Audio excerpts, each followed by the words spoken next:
Okay, we did it. Taylor is, you are an American journalist, and I originally came across your reporting in the Washington Post before you decided to leave after calling Joe Biden a war criminal on your private Instagram. Well, just to be clear, that's not why I left. I know that's like the narrative. Sorry. My editor retired. I mean, it's very funny. My editor retired. Sorry, I'm putting lip gloss on because I look like shit because I slept like 3 hours last night. My editor retired. You guys, it's not that deep. And they replaced all the senior people with Murdoch people. And I wanted to be independent. My editor was the reason I stayed there. But it's very crazy how like everything I do is framed through the lens of controversy. So when I left in October, they were like, remember when she called Biden a war criminal in August and actually called him and also called him a war criminal, by the way, for like 2 years straight? Like, that's why she left. As if like I wouldn't be loud about that. Like, don't you think? Like, I don't know. Like, I would fucking, I don't know. I would. It's just not as deep as people think. But anyway, I went to go independent, and I did in October. And you have been publishing amazing journalism while also walking into the realm of, how do I put this, social media influencing. And you've managed to bridge the divide between both of them by writing an amazing Wired article. And if there's any more about your bio I missed, you're just an amazing journalist. You've written in all these major publications. I find you incredibly important for the left in general, and I love covering your reporting and stealing some of your valor. So I highly recommend Taylor, and you're one of a kind. This is what I always tell people. This is the best stream ever. You're just saying nice things about me. But this is true. This is true because I like people that are one of a kind, that have a strong personality, you know where they stand, because that's how I am. And so I admire seeing another. This isn't even a glaze. This is just objective truth. So thank you for coming on. And it's an objective glaze. We have exactly. We have been covering the Wired article and kind of the fallout for the last few days. So I hope you don't mind that I have a more conversational style than interview style. Yeah. If that's cool with you. So I want to just get you started by saying, what are you surprised about with the reaction to the Wired article? I know you've been talking about this a lot, and we've been covering some of your conversations, so we don't have to start from square one here. I think my audience is pretty much caught up. What were you surprised about from the reaction to the article, and specifically the revelations that there's a secret dark money group influencing left-wing content on especially TikTok? I've written so much about all of these different sort of political influence operations over the years. So I guess, like, to me, what I found surprising about this one is kind of how like silly it was. And like, I don't want to say like inept, but like it just, I feel like there's a lot of politics people that are sort of getting involved in this internet space now that they realize that the Democrats need to acknowledge the internet, and they don't totally like know how to navigate things. And so it just seemed kind of like, I don't know, the program seemed kind of, it wasn't transparent in ways that I thought it should be. Okay, so this may be a good place for us to start our discussion, because a lot of people think of me as like an anti-Democratic Party person, but I am actually more ambivalent. I am not anti-Democratic Party. I just want to have a strong populist party, left populist party that is actually where the base is, where I believe the American people are, because I think that's the only antidote to fascism, is actually having a program that people could fight for. As emblematic of that would be the Zoran campaign, right? Like, he showed a whole bunch of new people, turned out a whole bunch of new people, registered 10 times as many people as they did the last mayoral race. And like we saw, he won young white men, like all sorts of really good signs that maybe we could have a realignment if we tried this kind of politics. And I think like the issue with the Wired article in particular is it betrays to me a Democratic Party establishment that has hostile intent for their base. That's like the Democrats' whole thing is hating on their base. Yeah.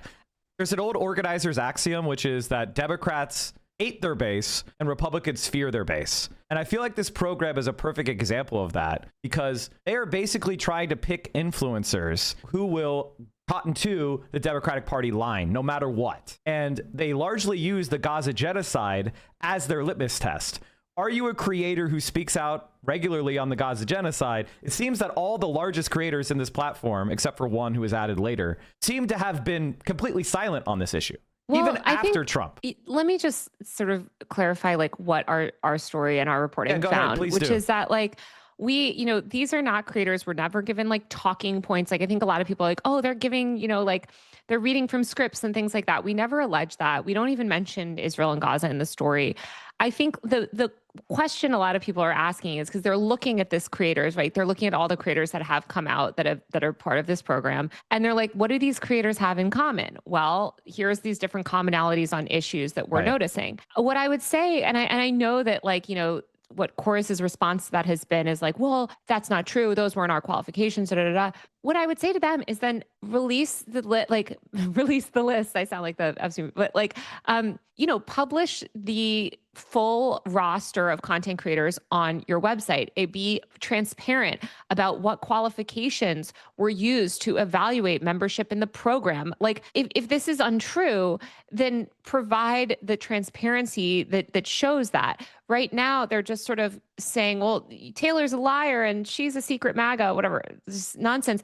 And they're not really moving towards more transparency. And I think that's the problem here is that like, I would love to see the entire full list of allegedly 90 creators are in this program. And then we could look at that full 90-person list, and maybe then we could sort of say, well, it's interesting. Out of all 90 people, none of them have spoken up about, I don't know, the Kids Online Safety Act or something. Like, I don't know, just things I care about. But, like we could make these sort of inferences and then we could ask them about it. But right now, their response has just been sort of to shut down and go into secrecy mode and threaten to sue me and all these things. And that is not engendering more trust, basically, because you are going to have people thinking that it's about Gaza because you haven't sort of been transparent. And so, yeah. Well, anyway. I mean, you have David Pakman, who is completely silent on the issue. You have Parnas, who is like, obviously he was saying pro-Israel shit all the way through 2024. You have Olivia Juliana. You have David, who else am I forgetting? Parnas. Oh, Brian Tyler Cohen is another one. The same thing. And the reason why I bring up the Gaza genocide as kind of a clarifying position is because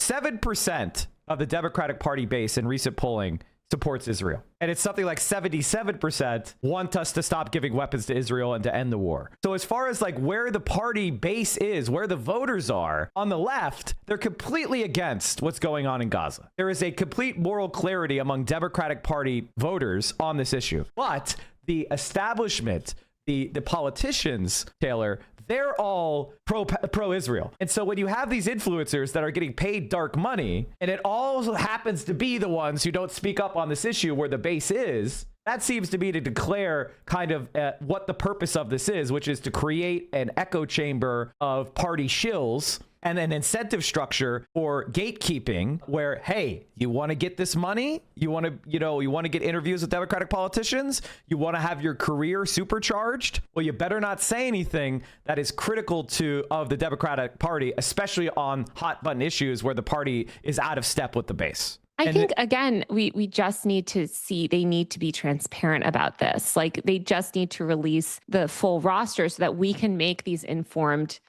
sort of speculations about the political leanings. Right. And, I don't know. I think given the lack of transparency and the Democratic Party establishment's kind of like history with not tolerating dissent, it's just not a good look. And I also want to clarify, because I know people are confused, but like the DNC, and I know we all use DNC, and myself, I've done this before as like shorthand for Democratic establishment. Right.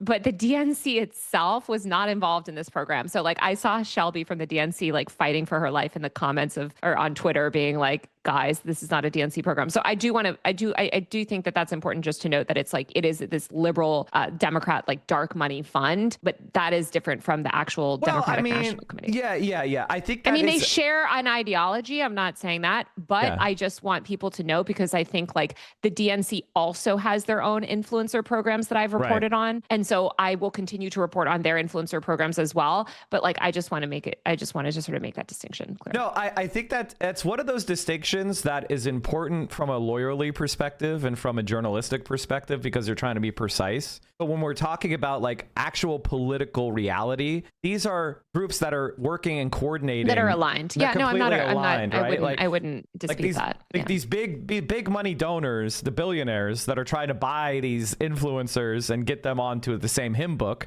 which is why it's called Chorus. Like, I think the name is very revealing, right? Like, they're preaching to the chorus, right? Which is who? The Democratic Party base. And my personal analysis I read it differently. I read it as they are a chorus of people all saying the same thing. Yes, exactly. Yeah. But who picks the hymns? Who picks what is sung? It is the Democratic Party establishment that's telling them what to say. And I think this is an intra-party play. Like, I want you to think, what do you think of this analysis? Which I think this is about the 2028 presidential primary. It would create an ecosystem that is oriented toward people that identify as Democrats. And so that they have a ready-made group of people to basically MSNBC TikTok. They want to have this kind of... Oh, they would love to MSNBC. Exactly. TikTok. Exactly. That's so funny. I haven't heard it put that way before, but exactly. I think if you were to ask, a lot of these donor type people, like what they would want, well, not all, I don't want to shit on the donors, but like some of these establishment people, like, yes. And by the way, I say that because if you look at what the Democrats are up to in Congress right now, very awful stuff on tech policy. Okay. Basically, they are pushing things like the Kids Online Safety Act and all of these the Take It Down Act, all these really bad tech laws that are aimed at censoring and controlling the internet. Exactly. And they're pushing a moral panic about child safety in order to do it. Right. And so, and we just saw what happened in the UK. They want to censor people like me and Hassan. Well, of course. They want to censor people that criticize Israel. They want to censor people that criticize power. Exactly. Yes, of course. And I think both parties want that. That correct. Is something that all people in power want. All people in power want is to censor people that criticize power. And that is exactly the crisis we have here, is because, I've heard the term blue MAGA thrown out, but I feel like it is actually happening now, where basically they're trying to ape some of the things that Trump does that are anti-democratic and about censoring. And what's ironic about, like, people, and I want your thoughts on this, like, people talk about, well, we need a Joe Rogan of the left. The thing about Joe Rogan is he's not a political commentator of the Republican Party. He's not on Chorus of the Right, where he's handed talking points and he's promoted because he's aligned with the Republican Party in lockstep. He is a general guy who had a popular podcast, and the Republicans managed an influence operation on him. They managed to, influence him by taking interviews and pushing certain narratives. And he responded to those organically. And his audience went to the right because the Democrats didn't have any counter messaging. They didn't interact with his content. They didn't have something that was catching on among his audience. Like, it was an interplay between Joe Rogan and his audience that also changed Joe Rogan's opinion. It was a symptom of young men going to the right, not Joe Rogan pushing them to the right, if that makes sense. And the Democratic Party doesn't want Joe Rogans. Because they have one. His name is Hassan. He leans left. He supports... they don't want anybody, or sorry to interrupt. Sorry, I was going too long. They don't like, the Democratic establishment doesn't like people. They want institutional power. Like, they don't like anti-establishment content creators, and they don't like people that challenge institutional power, because in the institutional power world, they have like power in that world, right? So they're invested in it. It's the same way that like they want to uphold like the New York Times and the mainstream legacy media, because they have a certain level of influence over those organizations, and they can withhold access, and so they can kind of control it. And the internet is not like that. And they haven't really gotten their sea legs yet when it comes to the internet. What they're trying to do is pass these dangerous censorship laws in Congress and in states and control the internet. And I kind of want to keep bringing it back to that, because I think what people are missing when they look at these stories is they're rightfully outraged, is we need to like look at how these attempts at control are manifesting like legislatively. And it's really scary what's happening. And no one on the left is acknowledging it. Like there is no leftist movement right now that is involved in tech policy or fighting back. There's some amazing organizations. I'm wearing the t-shirt of one of them that like help fight back against surveillance capitalism. But largely a lot of leftists have promoted the same bullshit about child safety and why we need to censor the internet and all this stuff as the right. So that is something that concerns me.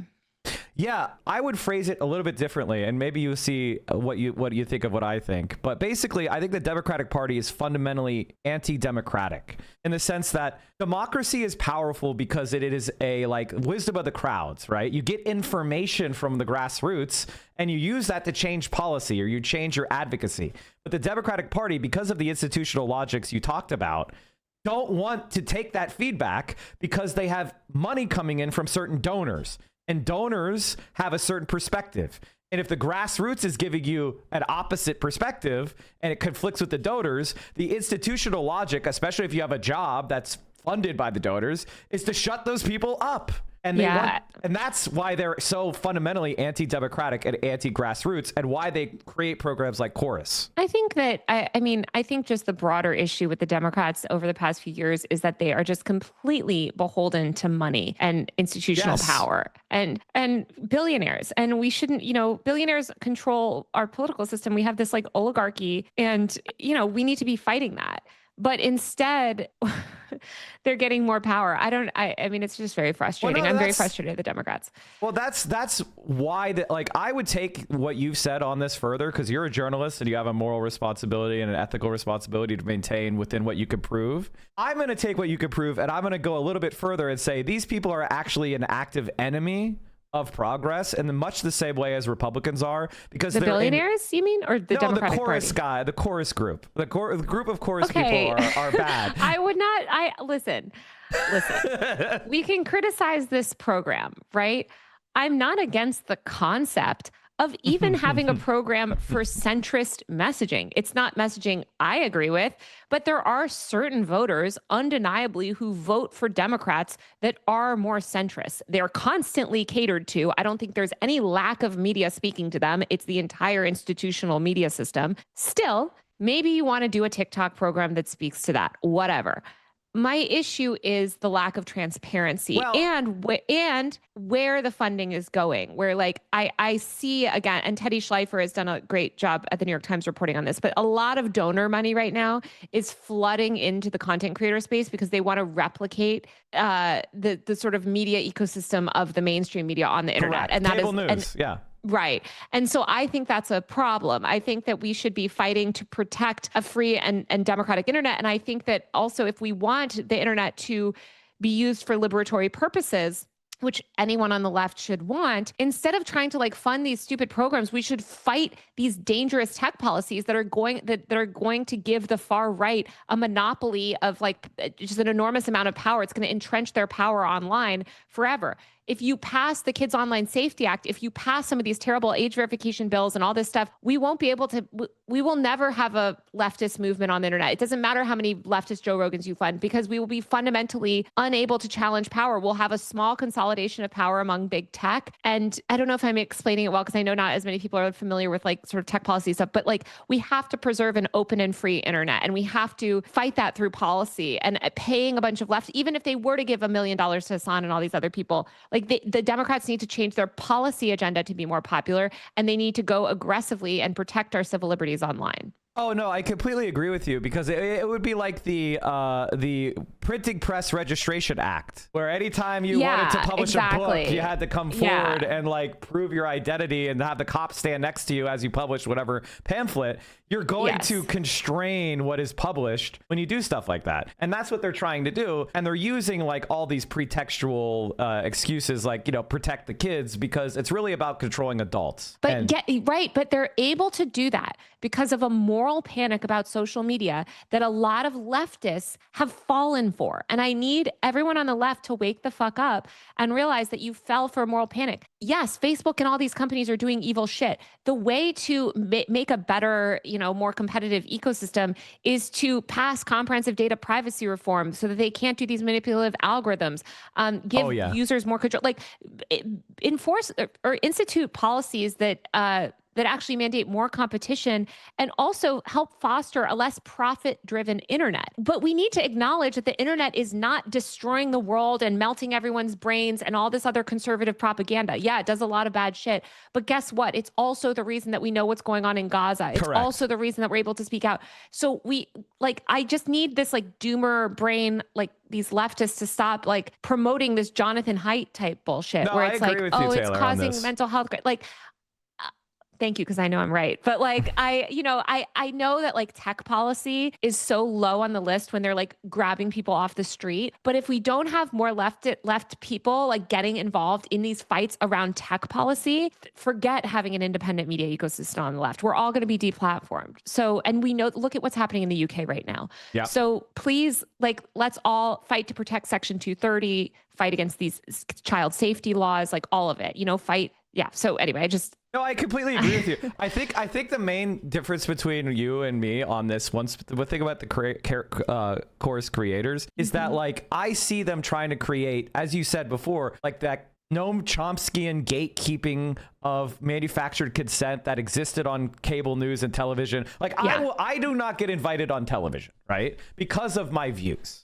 But if I was the same exact size as a creator and I was a liberal, I would be on MSNBC because, and that's the reality. And the reason why is because of my politics, right? And so they want to create that same kind of logic for places like Twitch. They don't want people like Hassan or myself to be like the top political content creators on the platform. They want people like Brian Tyler Cohen and David Pakman. And you can kind of see the places where the algorithm is more opaque and more, top down, like YouTube, like Instagram, where people like David Pakman do well. And then places like, TikTok and Twitch, they don't do as well because the algorithms are not as of yet controlled in the same way, content based, as they are in those platforms. And so when I see this course program, what I'm really seeing is an attempt to create a long-term gatekeeping program to control the discourse about the Democratic Party, to discipline the base into the same kind of electability narratives of 2016 to 2020, and to win an intra-party fight about how we take on Trump. Right. And their message is capitulate to Trump, go right on immigration, moral panic on the internet. Let's censor people talking about Gaza. Let's censor people that talk about capitalism. Let's censor people that talk about American imperialism. Let us push these very milquetoast centrist narratives that are focused toward upper middle class white people in the suburbs, which matches demographically the types of people that make decisions in the Democratic Party. Yeah. Yeah. I mean, I'm not going to argue with those sort of broad issues with the Democratic Party. I completely agree. I just want them to change that as well. So do you think that, like, I disagree with you on one major point, which is you say you have no problem with these kind of programs funding creators? No. What I'm saying is like, I mean, I don't like it. I don't think that this is an effective strategy, but I do think that Democrats have refused to acknowledge the internet in a lot of ways and have done a lot of really ineffective programs for a while. And I do think that like losing last fall has made them kind of recognize the content creator industry somewhat more, where they do recognize that power is shifting. And, it's not that I don't have a problem with the program. It's like, I'm not against funding content creators as a concept or funding independent content creators as a concept. Right. Like no serious person would be against that. We want people to get paid for their labor. We want people to be able to make a living. Like there are programs like this on the right. So the issue is how it's run and who's running it. And that's the issue I think that we need to talk about of like how it's run in terms of transparency and who's running it in terms of like who's involved in this program, like who's doing the vetting, what was the process for deciding which creators do get the funding, like that type of stuff. We just need more answers on all of that. No, and I think the reason why they resist answers is because the answers will make them look bad. Clearly, clearly. Like if you're taking money from some billionaire so you don't talk about Israel, a lot of people are going to not want to watch you anymore. Well, we just don't know. Right. I mean, I think hypothetically, I don't know. Hypothetically. Well, yeah. I mean, I'm so shocked, Mike, by the response to this because I've said this before. But, well, I am because I've covered I've done a lot of contentious stories. When I reached out to comment for Chorus, what I thought they would do, like I didn't even plan on this Wired story going up because I assumed, and I worked on it for like 2 months. I thought that they would call up the Washington Post and say, hey, because they would know all they knew every single detail. They knew the nature of my story. They knew that it wasn't, they knew everything in the story before it went up.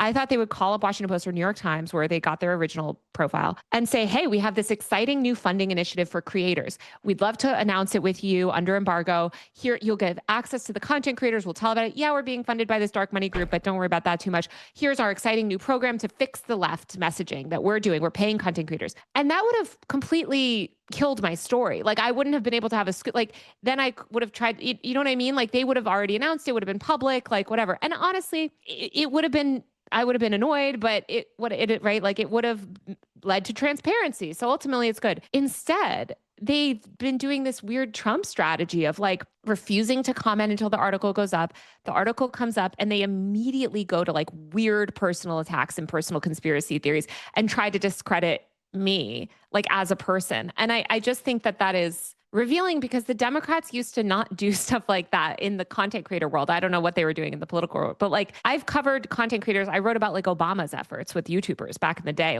I've written very critically about the Democrats, and they've never done this type of personal smear campaign and threatening of lawsuits and things like that. Like that is all very like Hallmark MAGA behavior. And so, I guess you're not surprised. It is a departure from how I've been treated when I've reported previous critical stories on the Democrats. I think the reason is they're trying to treat you like me, or like a fellow content creator influencer, which is they're doing a parasocial attack. Well, they've been saying that I'm an aspiring. They're like the real thing.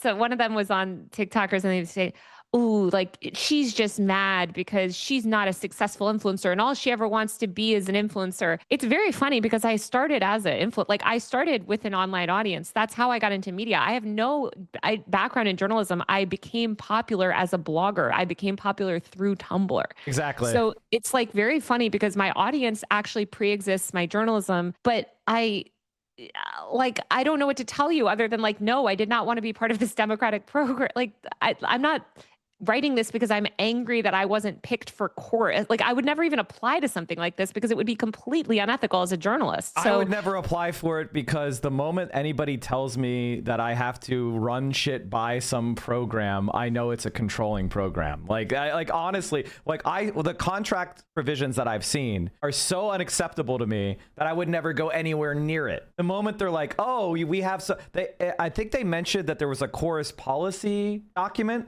Are you aware of this? Do you know what I mean? Yeah. Well, I asked them, I said, what is they're talking about Chorus's policy agenda. I said, what is the policy agenda? What are you guys at? Right? Like these are all questions that we deserve answers to. And not just about Chorus, about all of these programs. Because let me be clear, the Democratic part, like the Democratic sort of donor establishment, as Teddy Schleifer is an amazing journalist at the New York Times who wrote a story recently that I highly suggest everyone read about a lot of these different efforts. And I covered in my YouTube video as well on my channel. There's a lot of efforts like Chorus coming up right now, and they're all funded by these billionaires. And, Chorus is just symptomatic of this broader sort of movement in the Democratic space to co-opt the internet for messaging. And I think that we should advocate that all of them have a level of transparency. Yeah, I mean, I think that transparency is the bare minimum. This isn't even a left-wing thing. This was John McCain. This is Republicans used to agree to this, McCain-Feingold Act. To now see, you can see how far the Overton window of this country has shifted right, where people who claim to be progressive are like, no, I'm accepting dark money. What even is dark money? And it's like, we've been talking about dark money since the 70s. I have a video on my channel that I posted a video with Anna Massolia, and I always mispronounce her name, even though she's an amazing person. She is one of the best reporters in the country covering dark money. She has covered it for years. She's a former investigations editor at Open Secrets.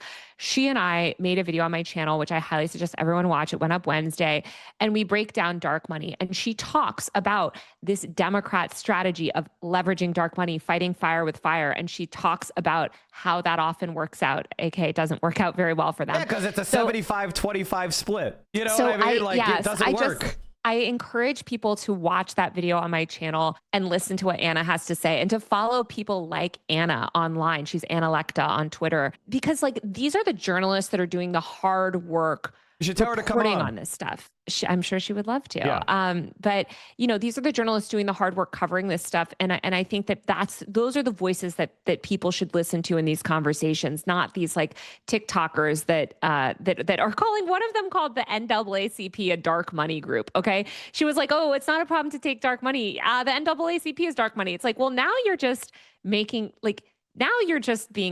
ridiculous. Like that is very silly. This we're talking about a iconic civil rights group that is not anything like your Democrat funding scheme. Like it just, the whole thing is very silly. A single Democratic aligned billionaire Zionist giving you secret money and no one knows who it is. Or it could even, like, let's be honest, we don't know who gave them the money. And I'm speculating. That's the problem. Yeah. It could also be foreign money. It could also be all sorts of This is the problem stuff with dark money. Like, so, and I just, not to be like the promo queen, but like really watch this interview with Anna that I did on my channel, because Anna talks about that foreign issue, and Anna has reported on these foreign influence campaigns. And I'm not doing like the Russiagate type shit. Like what I'm saying is that like there are so many problems with the system, and specifically the way that dark money is now just used to fund super PACs. Like that link is the problem too. It's like super PACs have to have a level of transparency, but then they say, oh, well, we just got all our funding from this dark money group. And the dark money group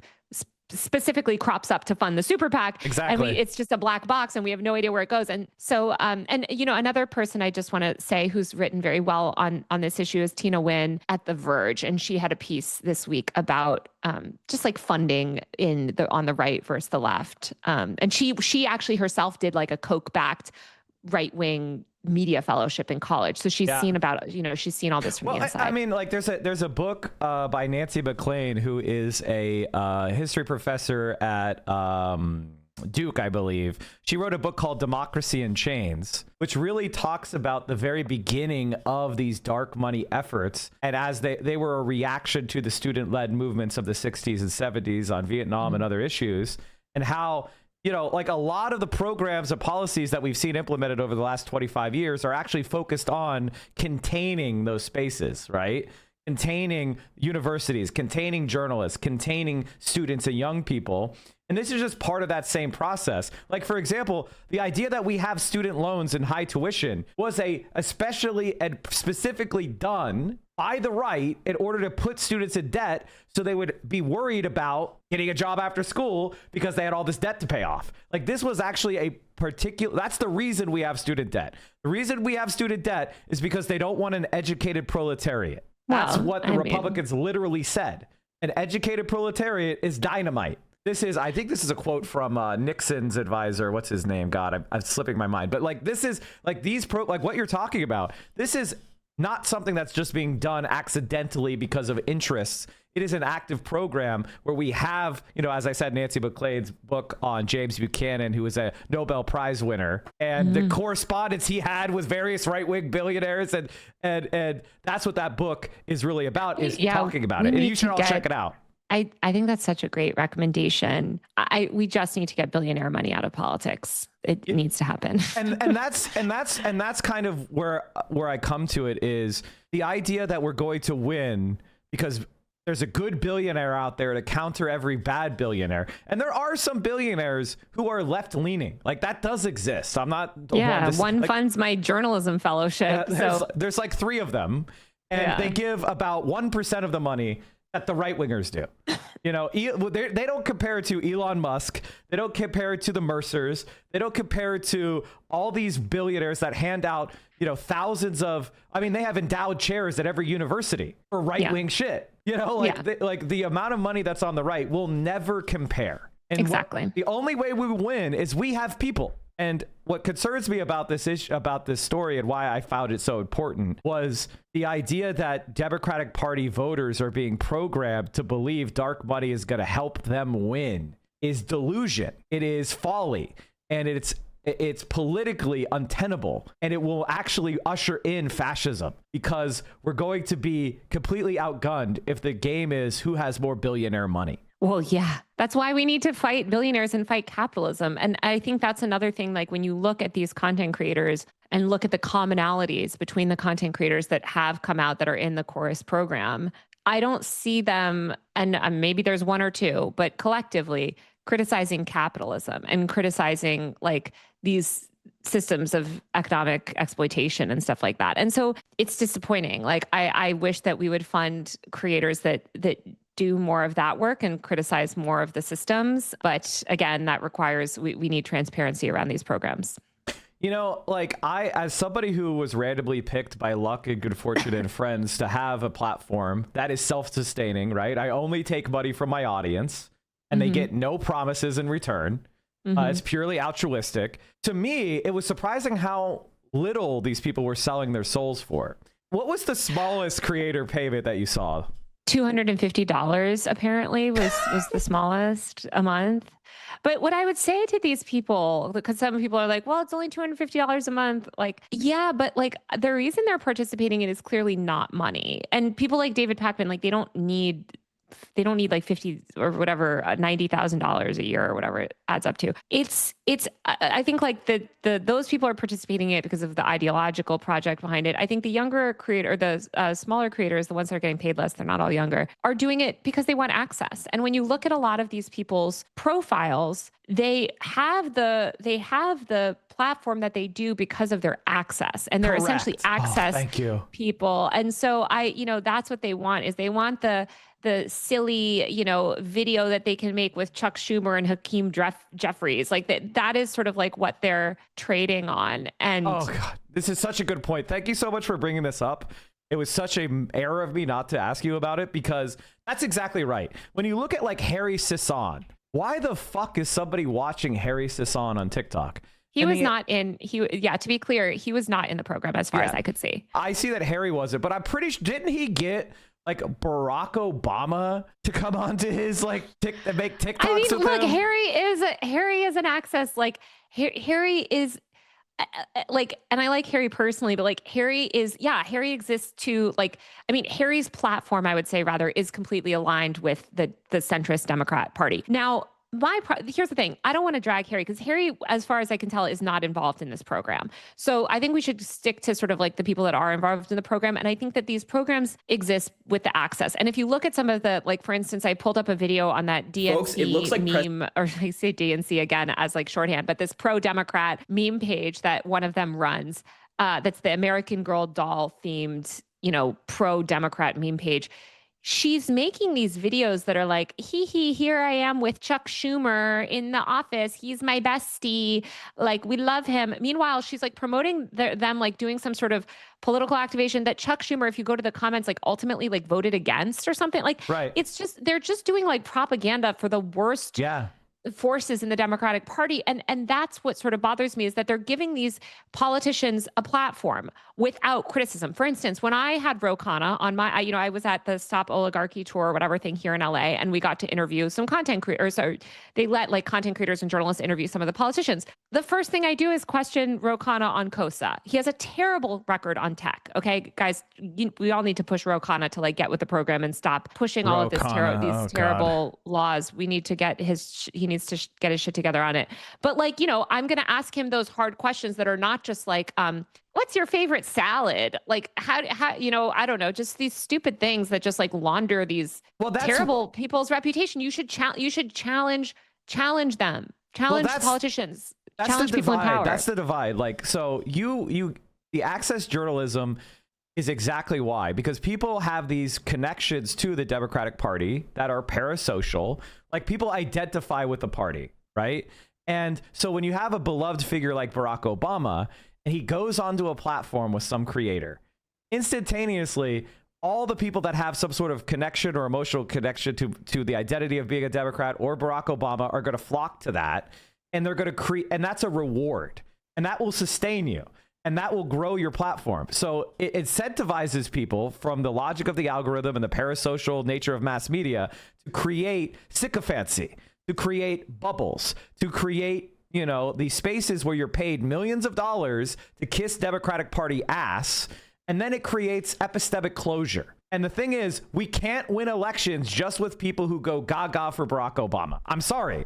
Like, they're not enough. That's not enough of a reason for people to vote for a candidate. Barack Obama campaigned the hell out of himself for, Hillary Clinton and Kamala Harris, and they weren't able to win. We need people that are actually in touch with regular people's concerns around politics because, like it or not, they actually vote on issues and on how they feel about the direction of the country. They don't vote as parasocial Taylor Swift stans.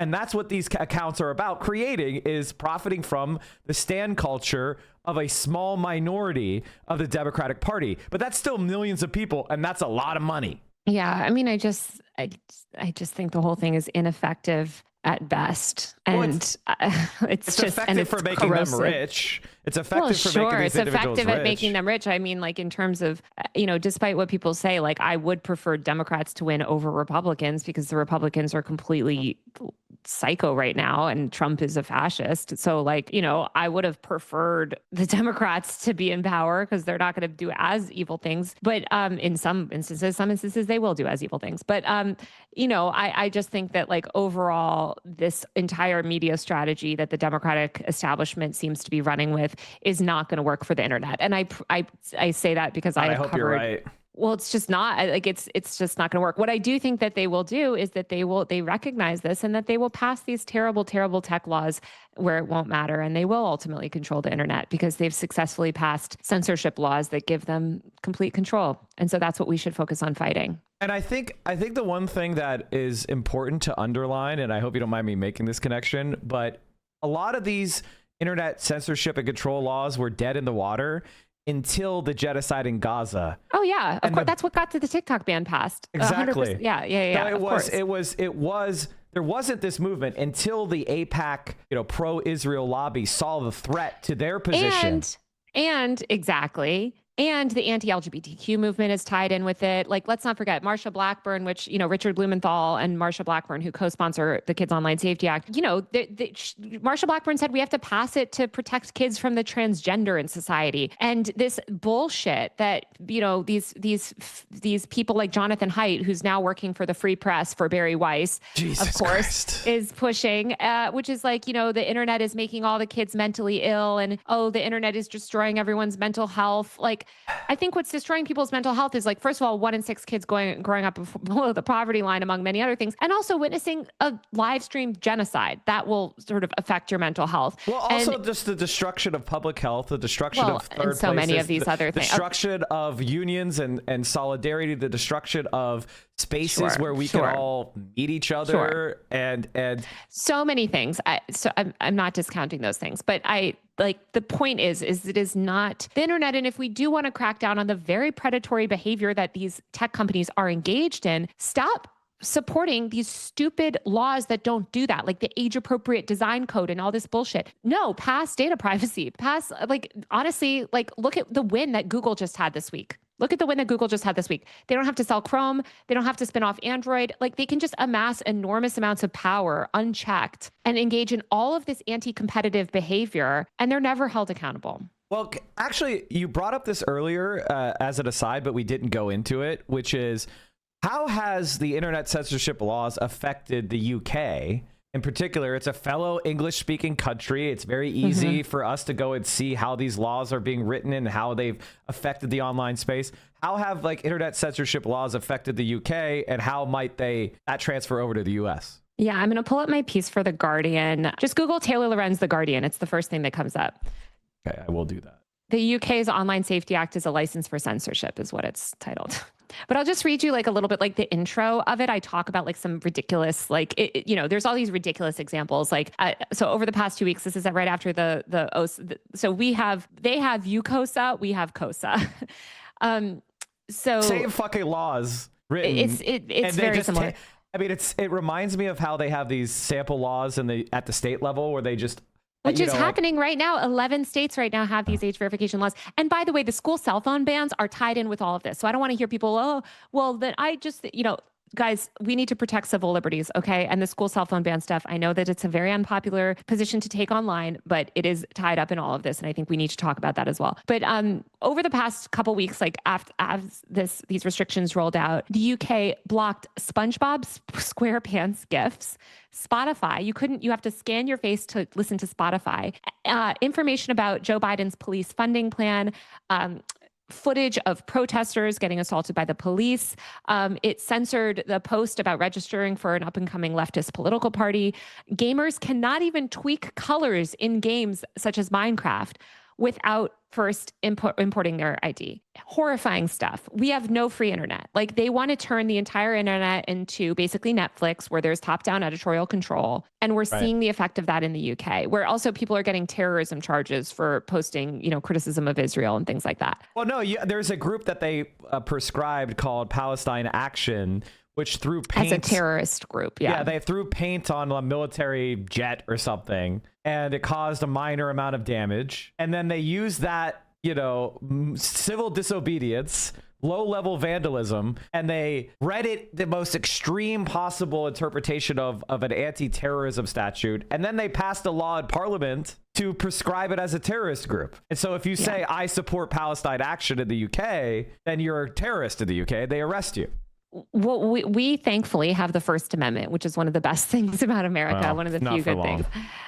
Well, exactly. Not for long, because it's being dismantled by both political parties. So I just want people to get involved. Call your state representative. Tell them, what are you doing to fight against this stuff? When you see the word child safety or child mental health in these laws, please recognize that's not what it's about. Please use your brain for 2 seconds. I did an entire video, which you can watch on my channel. I also wrote a 7,000 word takedown of these like protecting child influencer laws, which a lot of people have promoted, saying, we have to protect the child influencer law, and so here's this good law. And then the stupid media just regurgitates that PR spin.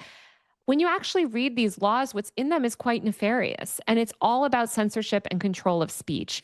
So I know that like free speech or whatever, it's like it got coded as this like right-wing issue, but actually they don't give a shit about free speech. Elon Musk helped write the language of the Kids Online Safety Act, okay? Right. Like, none of them care about free speech. But the left needs to start prioritizing free speech online and talking about free speech online and protecting civil liberties online. And they need to get involved with organizations like the Electronic Frontier Foundation, Fight for the Future, the Surveillance Technology Oversight Project, which Albert runs, which is amazing, which my t-shirt's from. Like, all of these organizations that are doing really good work to help shape tech policy, because this tech policy is really important. And we have to disrupt their power of the private groups as well, and not just worry about the state, but also the fact that big data being in the hands of Google is just as threatening to my freedom and safety as it being in the hands of the NSA, and they're oftentimes one and the same anyway. Well, it is the same. They're going to get that's how, and I think actually 404 Media and Wired have both done really good reporting on like these data brokers, these predatory data brokering industry, and all of the private data, commercial data. I have an entire YouTube series also on data privacy. I published the first episode last month, and I just published another episode, I think like last Friday, on like the data brokering industry. But it's, you have like Aura Ring doing a partnership or whatever, partnering with Palantir. Like it's all getting really dystopian really fast. And we need people on the left to start caring about tech policy. And it's important to understand that like the guys, and this is where it gets kind of like, I almost feel like Alex Jones, but the truth is stranger than fiction, because the people that are in charge of things like Palantir, they have some extreme far right fascist, libertarian fascist. Like, you would think that this is like they're not a contradiction. Libertarians. Let's not smear the libertarians. Well, it's a contradiction, because they're like, what they really want is to dismantle the government oversight and create fiefdoms around these capitalists, right? Like, they want to use the state to reinforce their power, their private power. To create it's like what Gil Duran has been covering really well, of like the network state thing. Exactly, the network state thing. Exactly. Under, what was his name? Yavin, the fucking mold. Curtis Yarvin. Curtis Yarvin, thank you. And the mold bug blog. And the thing is, I've been covering these kind of guys for so long, and they used to be funny. But now with Trump, they found their, but with the vehicle. Democrats too, guys. The Democrats.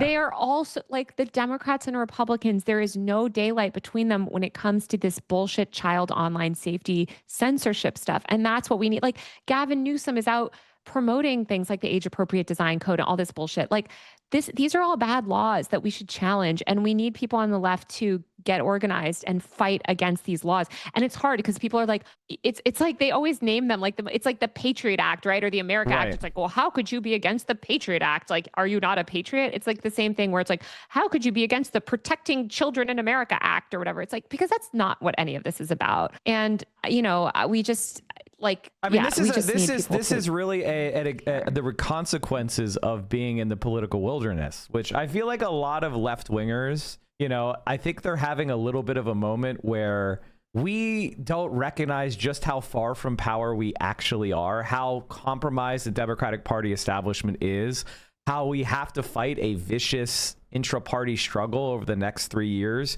so that when we do get a presidential nominee, whether it's a Democrat or a third party that comes out of nowhere, it has to be someone who is aware of these situations and actually has a bold agenda that could arrest this fascist decline. It can't just be, well, we'll vote for, Barack Obama's VP. We have to have somebody who has a plan and a program to counter this influence, to build up an American, socialist or social democratic movement that could actually arrest the causes of all of this right-wing retrenchment, and who will break up monopoly power, break up these big accumulations, we'll do trust busting. Google should be smashed into 100 companies. Where's Lina Khan? Praise Lina Khan. But I think Lina Khan doesn't go far enough. The one thing that I will say about Trump is he opened up the door to nationalizations with his Intel 10% share. The government should be taking property from these people. I don't know. I'm like not. I mean, look. I think there should be more competition in the market, and I don't know that I want a government-controlled tech ecosystem. I want a free and open. I want, honestly, what libertarians claim that they want, which is a free and open market for all that stuff. I think the libertarians are funny because it's like on some things they're really good, and then on some things you're like, oh my god, because like the police stuff is another thing. Like they do a lot, like Reason and these libertarian orgs are also very anti-police, and they're pro-sex work in ways that I think are really good. They're really good on certain tech policies, and then they want to like turn the healthcare into like a stock market or something. My general feeling about libertarians is that they tend to prop up when Republicans are out of power as a way of kind of like laundering the reputations of the right, as like, look, there's some social liberalism here. There are more principled people and there are less principled people, and I think some of them are right is in power. Like right now, I don't see that. No, because the libertarian groups are some of the only ones that are fighting with like the actual leftists on like tech policies. Yeah, so, I get you on this stuff. We should like Shoshana at R Street, which is a libertarian think tank, has like done great work on age verification. So like, look, I think like we need to form bonds with certain niche political movements where we can. Overall, I just want the left to take tech policy more seriously, get involved in these tech laws. If you don't like what you're seeing online, like we just need to fight back. And I do have to hop in 2 minutes, but you already went over. Thank you so much. I appreciate you for doing that. Also, can I just say one other thing really quickly? I just want to say another thing too, because I think like part of fighting fascism is also fighting back against the dismantling of public health, which happened primarily under Biden, actually. But we are entering another COVID surge, and everybody should wear a mask up in any sort of shared air spaces, because I think public health is very, like the dismantling of public health and RFK, what he's doing to restrict vaccine access and restrict healthcare and all of this stuff is so intertwined with the rise of fascism and eugenics on the right and the left. And so I think, we all need to sort of fight for public health. That's totally separate, or it's not really totally separate, but I think it's like, that's another issue that if I'm in front of people, I want to make sure that I speak on. All right. Well, thank you, Taylor. I really appreciate the Wired article. Keep being yourself. Thank you. You too. Keep being yourself and keep going wherever the truth lies. We need people like you. Everybody, I pinned in the chat a couple of your links. I have your Substack and usermag.co. I have a Patreon. And you have a Patreon as well. Finally. Okay. Okay. So yeah, you won't. Yeah. We'll so spam those. We'll spam those in the chat. Don't worry. Please. All right. Well, thank you so much, Taylor. Appreciate it. And thank you. mods, could you find the Patreon link? I didn't see it. It's just Taylor Lorenz Patreon. It's like if you click on one of my most recent videos, it's like the top of the YouTube description. All right. Beautiful. I just launched it like a few months ago. So but it's getting up and running. So no. I mean, hey, listen, I get it. You need to get that base. You need a couple thousand people that are going to be with you through thick and thin. So, all right. Thank you so much, Taylor. Bye, we'll see you guys. again soon. Bye. Thanks for coming on. Bye.